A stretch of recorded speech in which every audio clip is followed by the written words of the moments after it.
Welcome back to the Smith Nerds, everybody, and today it is time for Let's Talk About the Super Mario Galaxy movie. I had to say it like that because that's how Mario says the game's name when you click on it on the Nintendo Wii's home menu. Yes, I'm finally getting to talk about this 2.5 weeks after the movie released. So, I've actually been to see the movie twice. It's only the third time I've ever done this, where I've been to the cinema to watch the same movie more than once.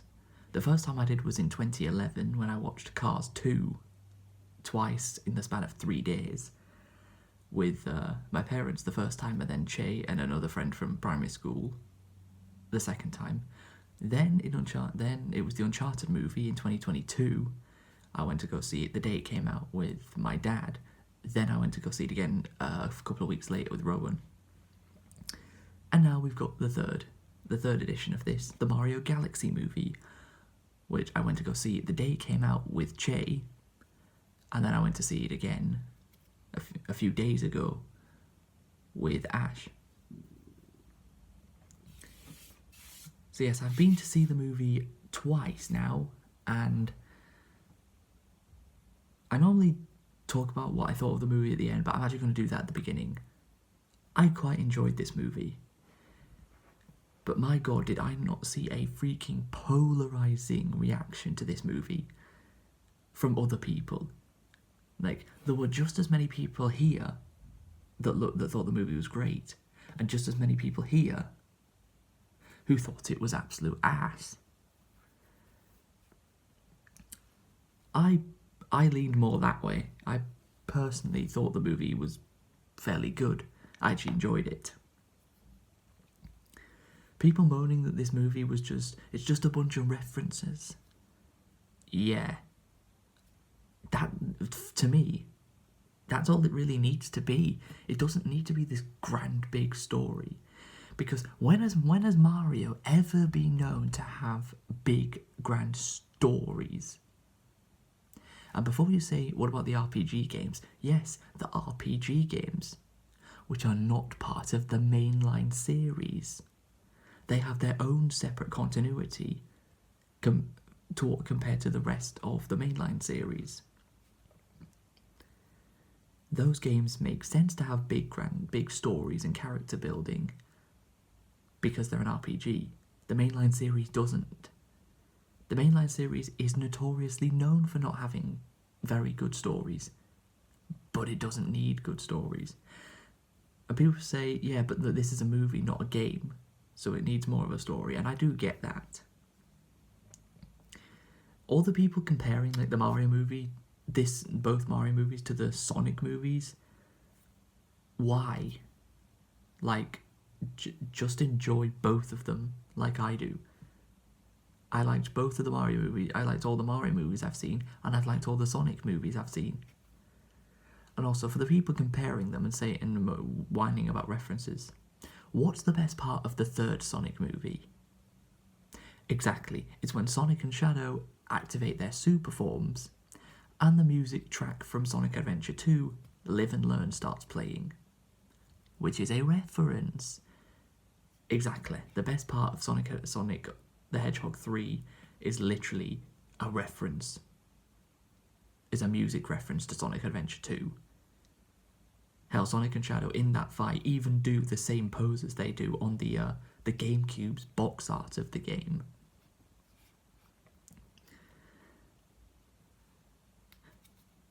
But yeah, the story, how this of it is, Bowser Jr. kidnaps Rosalina using the final boss of the first world of Mario Galaxy 1, Megaleg, remember him, and all the Lumas who are still at the Comet Observatory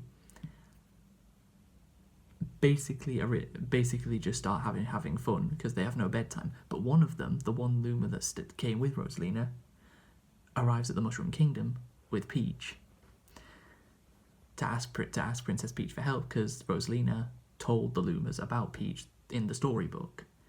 Of course, the Mario Galaxy's only real story from the first game is the storybook, which you can find in Rosalina's library, which you get more pages of, the more domes you complete in the game. And the Switch version of Galaxy 2 actually added brand new pages to the set, that very storybook, I think. I think it like in the engine room. I swear I've seen that before. Of course, the big thing for this movie was what was teased at the end of the last Mario movie. Yoshi. So he, of course, appears at the very, very beginning of the movie in the Sand Kingdom from Mario Odyssey. Now this is a complaint from people that I actually agree with. This didn't feel quite enough of Mario Galaxy. Like the first time we see Mario and Luigi in this movie, they're in a Mario Odyssey area. But they do find Yoshi. And Yoshi is the absolute best character in this movie by far. Yoshi absolutely steals the show in this movie. He's so good.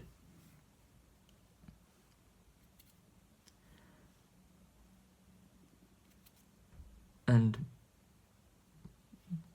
this movie actually just gives us some quite weirdly wholesome moments between Bowser and Bowser Jr. Of course, Bowser Jr. is kind of the main villain of this movie, since Bowser doesn't actually do much towards the beginning until Bowser Jr. brings him into his ship. And the two of them, of course, plan to use absorb all of Rosalina's power to rule the universe.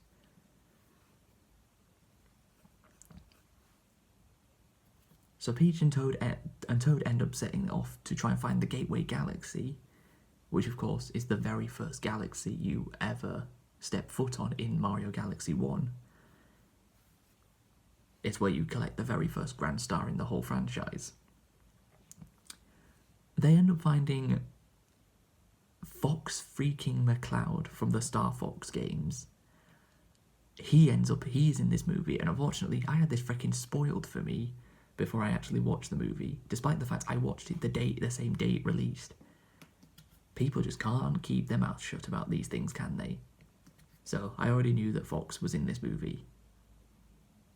It was very random because there's not going to be a Smash Bros movie.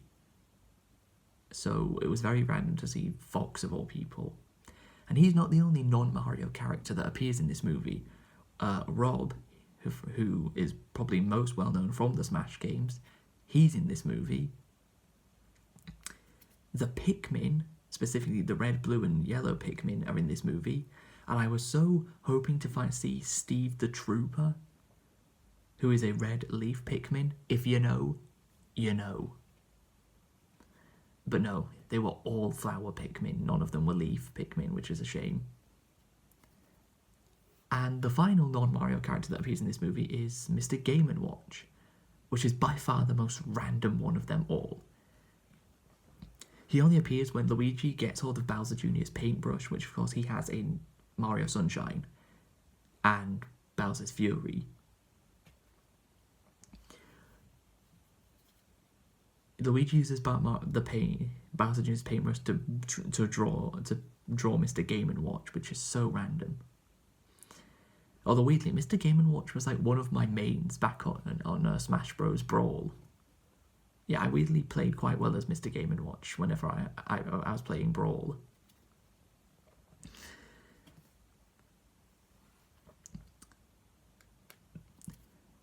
So the great things about this movie are, well, the references, obviously. Especially some of the music ones. Like, of course, we had Gusty Garden Galaxy's music played during the credits of the first movie. We got a much more extended version of it this time round. In fact, we even had it in like the final confrontation between Mario, Luigi, Yoshi, and Bowser Jr., which was great. And one of my personal favourite musical parts of the movie is when Peach and Toad end up in a casino after Ukiki, the little monkey from Mario 64's Tall Mountain level, the little bastard. And no, he's not a little bastard because of that.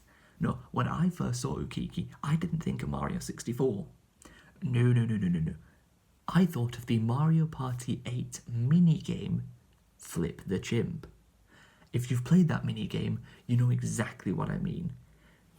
It's the minigame where 4 Ukikis are climbing up a pole to reach the top, and there's coconuts falling down from the trees. And you have to go like this with your Wii remote to flip them across each side of the tree to avoid being hit on the head with a coconut, which sends you down a little bit. That minigame does not freaking work. It's so unresponsive. So you end up going like this with your Wii remote. And he just keeps flipping every second. That minigame is so frustrating. That's what I thought of when I saw Ukiki. But no, his of course first appearance was in Mario 64. He steals Peach and Toad's things, which is how they end up in a casino. And Wart, the final boss of Super Mario Bros. 2, Mauser, who's also from Mario Bros. 2, and Birdo, all 3 characters, all introduced in Super Mario Bros. 2, all make an appearance in this movie. But the music that's playing in the casino is actually really cool because it's playing Jump Up Superstar from Mario Odyssey, which is a fantastic song.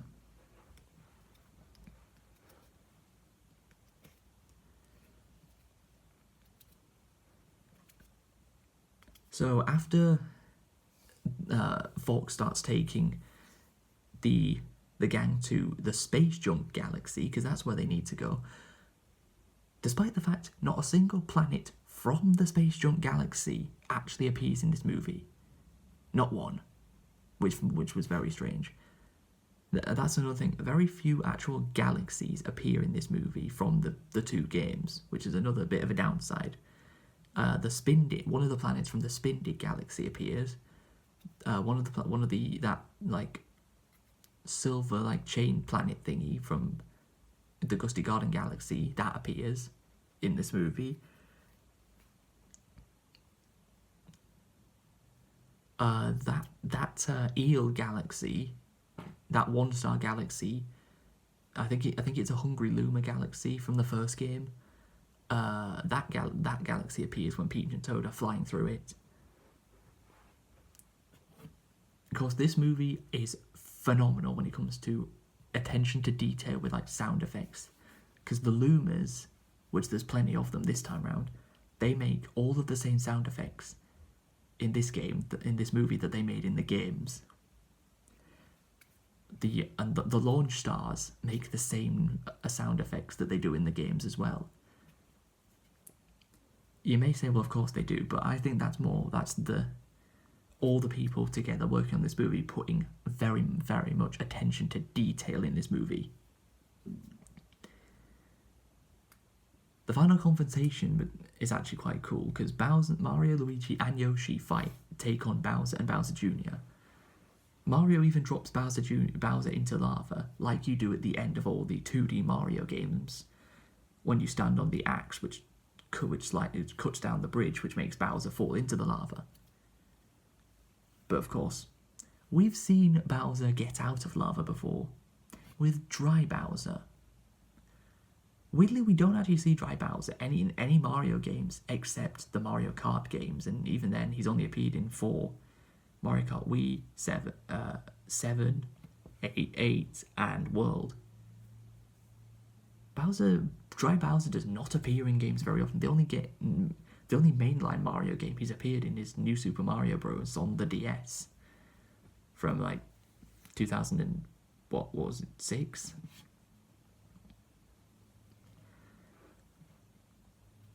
But when they start fighting, Mario gets the drill power up from Mario Bros. Wonder.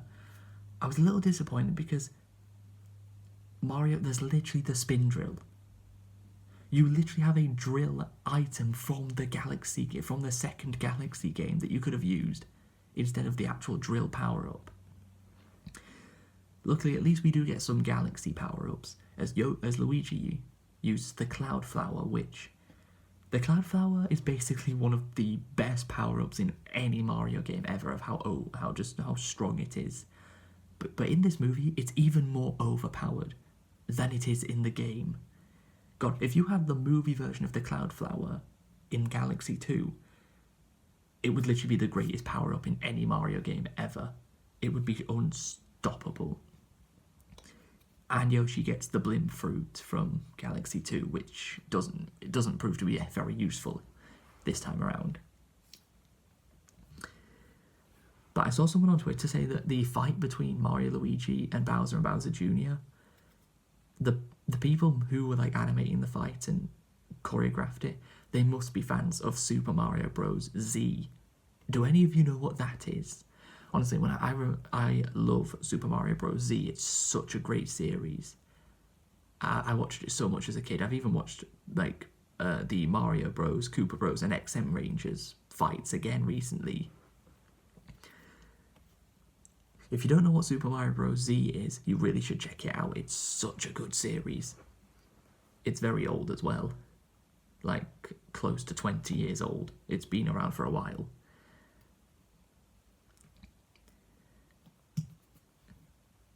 The movie's big climax has Peach save Rosalina, and the movie reveals at the end of it that Peach and Rosalina are actually sisters. Now, this could just be the movie's continuity, because Peach and Rosalina are not sisters in Galaxy in the games, but Donkey Kong had a design change in the Mario Bros movie, and he's had that design in everything Mario product since. So you never know what they're going to come up with.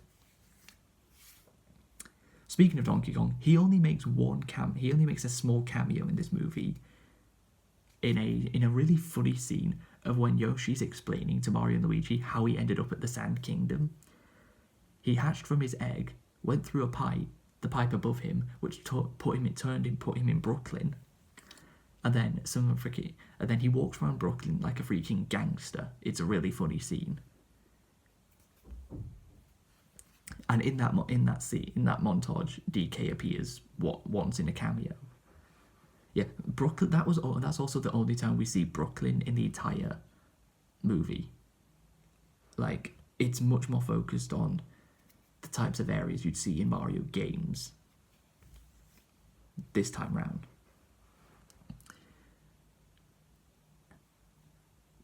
So when Peach saves Rosalina and they all go back to the Mushroom Kingdom because the Lumas want to see Peach's castle, it's kind of gone. Yeah, the castle gets destroyed when Bowser Jr. invades it. Which is funny, because when Peach and Toad set off, Mario, Luigi and Yoshi took over the Mushroom, were effectively in charge of the Mushroom Kingdom. So helping any citizens, which of course are just Toads, because they're all Toads.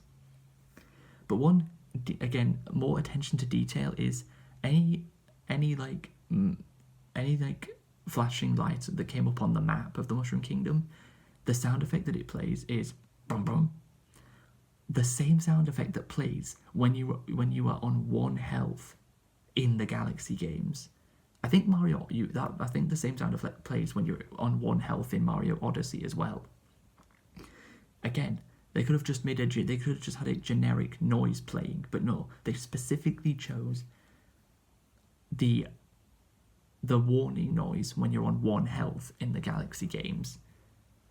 Attention to detail. That's something this movie absolutely gets right.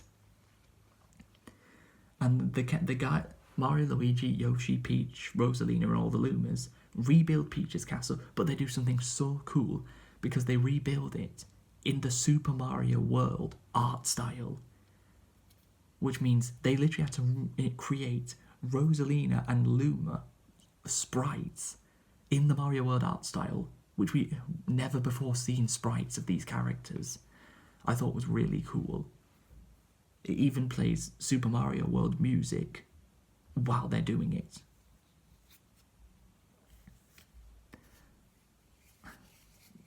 And a few final things to end on. Bowser Jr. created his own operating system called the Bowser OS, and when Mario and Peach are trying to get to Bowser and Bowser Jr., on Bowser Jr.'s operating system, they're in the Super Mario Bros. 1 animate sprite art style, which I thought that was so cool. People called that and the Super Mario World art style of rebuilding the castle lazy. How can you call it lazy? I thought that was absolutely genius. That's more of the attention to detail that we love.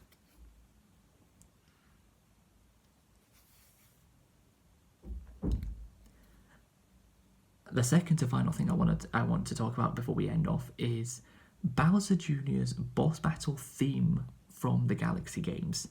It's one of my favourite pieces of video game music ever. I was really desperately hoping for this movie to have that music appear somewhere. And it does. For about 2 seconds. But it's better than zero. I'll take it. I wanted it. I wanted that music in this movie somewhere. And I got it. Even if it was for a very, very short amount of time. And the final thing I want to leave on is the post-credit scene. So there's a mid-credit scene where the blue, very depressed and very dead inside Luma from the first movie appears at a prison cell which Bowser and Bowser Jr. are both locked inside of, and this Luma starts scaring Bowser and Bowser Jr. with what she says. That Luma's low-key one of the best, funniest characters in these movies, just because of how dead inside she is. She just does not care. She has no filter. But the post-credit scene is Ukiki, the little prick, steals the belongings from a Whittle. If you've forgotten what the Whittles are, they're those little wooden guys from the Galaxy games. You'll find a lot of them in the Tour Trunk Galaxy from Galaxy 2. So Ukiki steals the belongings, and then as he's running away, he gets a big bang right in the face by none other than the princess from Sarasaland herself, Princess Daisy. That's right. So there probably is going to be another Mario movie, because why would you put a post-credit scene in a movie introducing a new character if you're not going to use them in the future movie? So there probably will be another Mario movie in 2029. And Daisy will be in the movie in some capacity. But that's going to do it for Let's Talk About the Super Mario Galaxy movie, released in 2026. If you guys have enjoyed, please be sure to leave a like, subscribe if you're new, and until we meet again, I will see you in the next one.